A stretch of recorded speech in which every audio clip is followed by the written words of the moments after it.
guys, welcome back to our channel. My name is Sergey and I'm the owner of Sergey Green Studio. We provide photography and videography service here in Los Angeles. And today I want to talk about proposals. That's a very tricky topic. There's lots of questions that has to be answered, so let's go through all of them.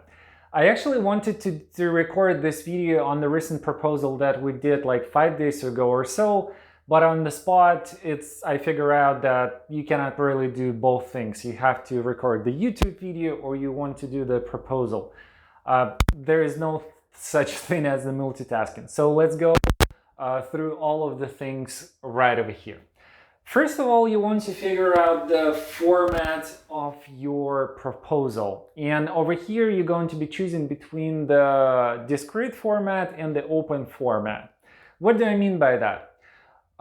Discrete format is basically the classic way of doing proposal, like a very traditional one, when your significant other has no clue that what's going to happen.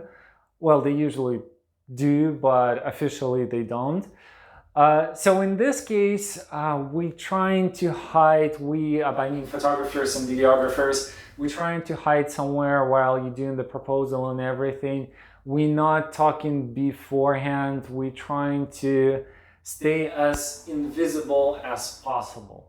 Another option is the open way of doing the proposal. In this case, and it's become actually very popular recently, when everything happening very openly. You know the location in advance, both of you, we're meeting with you there, we're saying hi to each other. You and your significant other know what's going to happen. The area is very well prepared. You might have rented this area, your family there. So it's like completely different way of celebrating this. And we'll come back to this a little bit later when we're going to talk about the plan. But overall, you got an idea. You want to figure out how it's going to happen. And if you having a hard time deciding, you'll probably figure out it later while I'm talking through this. Second thing, you want to figure out the location of where you want to propose. And that would depends on what is your actual situation. And let me give you an example with some of my clients. Let's say the last proposal that we did. They chose the location that's historically significant for them. I do not mean historically in general for the public, I mean for their family. Their parents proposed at this specific spot and they want to propose to each other right there as well. That's one option. Another option is where, let's say you're flying from another state or you're flying from another country, here specifically to Los Angeles or somewhere like San Francisco, San Diego, and you want to propose there. Well, in this case, it would make total sense to choose the location that is representing the actual place where you're going. So in our case, if we're doing the proposal photo shoot here in Los Angeles, our landmark would be the Griffith Observatory, Santa Monica Pier, or somewhere a beach somewhere in Malibu or any other landmark really. So in this case, you want to choose that. Third option is the place that is significant for you specifically for the couple. Maybe you have some sort of place where you like to go and spend time together, specifically together. Maybe it's a place where you like to be when everything is good. Maybe it's the place where you like to be when everything is not very good, but this place is energetically very special for you. So that's another option. The fourth option is an incredible view, an epic view. In my cases, it's usually the Yosemite National Park. There is very cool places with the view to the Half Dome. I did a couple of photo shoots there. It might be a place somewhere on the PCH. We have a couple of very nice beaches there. It could be the El Matador Beach, let's say, or the Malibu Creek State Park. I mean, there's tons of places They all listed in my article on my website. I'll link it below, so check it out. There's just tons of places out there. But wherever you choose, you want to start planning this based on your specific situation. Because let's say like another recent photo shoot, a proposal photo shoot I did, the guys flew from Mexico, and it makes total sense to choose, let's say, the Griffith Observatory, our landmark, with a view to the whole downtown, to show to your friends and family that you actually did propose in Los Angeles. Because if we would make a proposal somewhere on the beach, well, I assume the beach here in Los Angeles look kind of similar to the beach somewhere in Mexico, so it doesn't really make sense to choose that place. After you choose the location, you want naturally to choose the time. And my recommendation, as with any type of photo shoot, proposal photo shoot, it's not a big difference over here. You want to do like 2-3 hours before the sunset. That's the ideal time. Another option, and that's only in the case if you like early morning person, if you like to do this kind of things in general, is to do the sunrise. I only did this once, and these guys did it on the hike, and they in general enjoy this kind of activities. They like to go on the hike on the sunrise, meet the sunrise and everything like that. Personally, very hard for me. And we did just that, so that's another option. I want to jump back and talk about the speech. That's a very important part. You want to figure out whether you're making a speech or not. If we're doing just a photo shoot, well, that's not that important for us personally. If we're doing the video, I really highly recommend to figure out some sort of very nice speech, because it's a very nice background, like the center point of the video itself. We don't have to record it on the actual proposal, because if we're going to put the mic on you during the proposal, she or he will notice that. So it's a little bit awkward. We can record it after that, but you want to make sure that you have some sort of speech.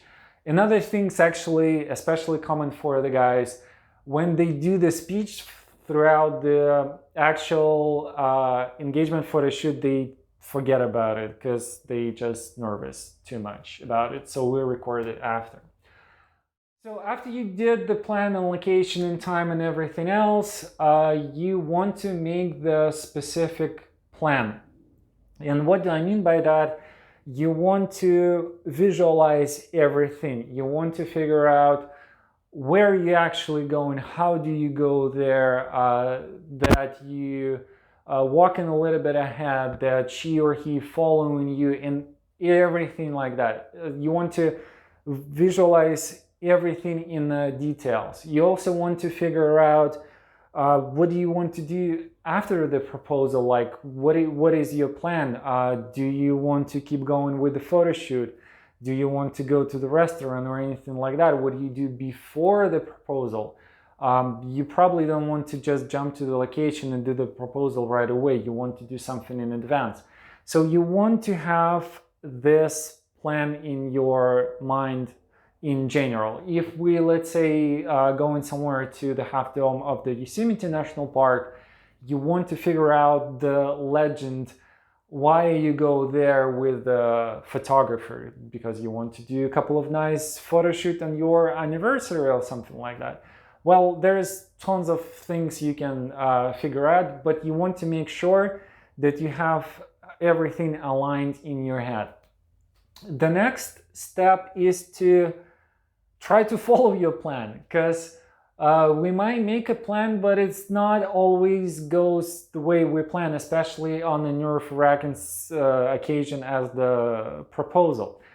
But if something doesn't go according to the plan, just don't nervous and just try to figure the best out of it. And try not to change it dramatically. What do I mean by that? I have actually two very good examples for it. The first one happened with me in Las Vegas. I went there to photograph the proposals of two of the guys. Our original plan was that we're going to do this in front of the Bellagio fountains and everything.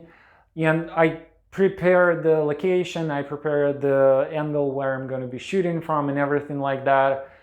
But these guys went to the restaurant before the actual proposal, and I guess he felt like it's the right moment, and he proposed there. Of course, we did the actual photo shoot after, but we kind of knew that the actual proposal happened in the restaurant beforehand.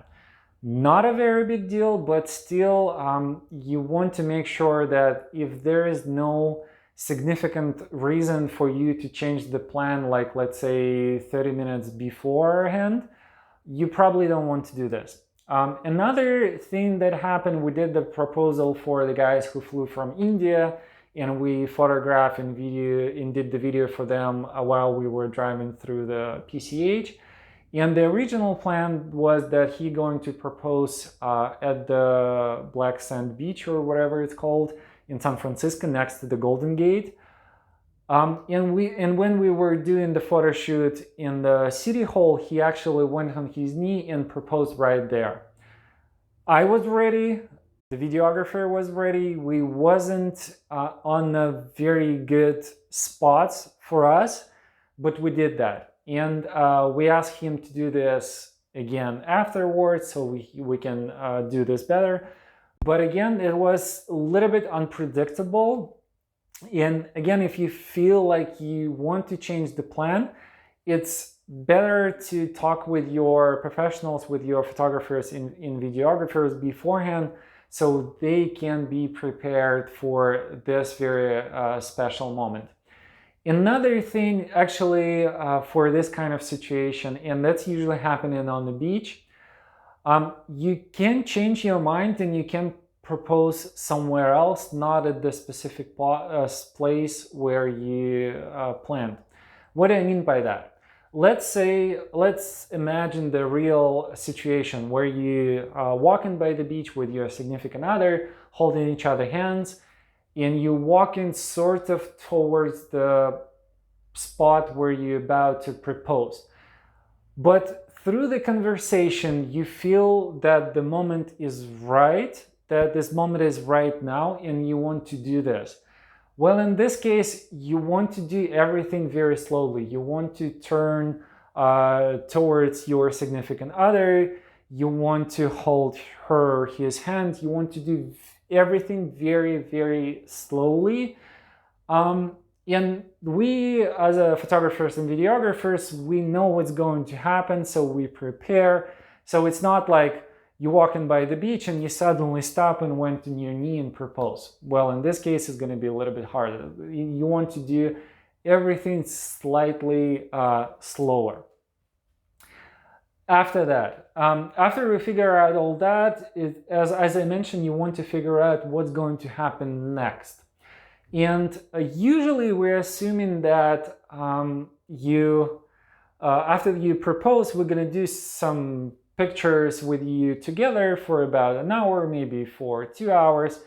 But at the same time, if everything went very, very emotionally and you feel like you're overwhelmed with that and you don't want to keep going with the photo shoot, that is absolutely fine. Feel free to make this decision. Do not try to please everyone. I would say if you feel like it's not a right time for the additional photo shoot and you want to just stay together, you want to take your time together for half an hour or an hour, just stay that way. And it's especially easy decision when you are local guys, and if let's say you book me as your wedding photographer and we have the engagement photo shoot in our package. Well, in this case, we're going to take a bunch of pictures of two of you on our engagement photo shoot, and it's not that important on the proposal. So again, if you feel that way, feel free to do this. To summarize everything, to give a conclusion in few words, try to think all of this aspect through. At the same time, keep in mind that you cannot really plan everything perfectly, and some things going to go not as they planned. And just don't worry about it too much. We did tons of proposal photo shoots. We know how to deal with that. And for example, if the worst case scenario in your mind would happen and you propose somewhere where we not present, where we cannot get this shot, or we not close enough, or let's say you just propose in the middle of the field and we're somewhere there in the bushes and we cannot really get the shot, don't worry about it. We're gonna get closer to you. We'll ask you to do this again and again for the better view, for the better angles and things like that. Just do your best. Try to relax as much as possible. Don't worry about us at all. Again, if you choose to do this completely in a traditional manner, we're not going to be there visually, so you're not going to see that. If you choose this to do openly, it's going to be even easier for us. In any case, depending on your specific situation, we'll have the conversation with you, and I'm going to walk you through the process, and I'll share all of my experience and thought on it. But overall, you got an idea. You got the general idea of how we do this. I hope this was a very helpful video for you guys. Thank you so much again for watching. Subscribe to this channel if this content is interesting for you. And please consider to like this video. It's very helpful for my new channel. Thank you guys again so much for watching, and I'll see you next Friday.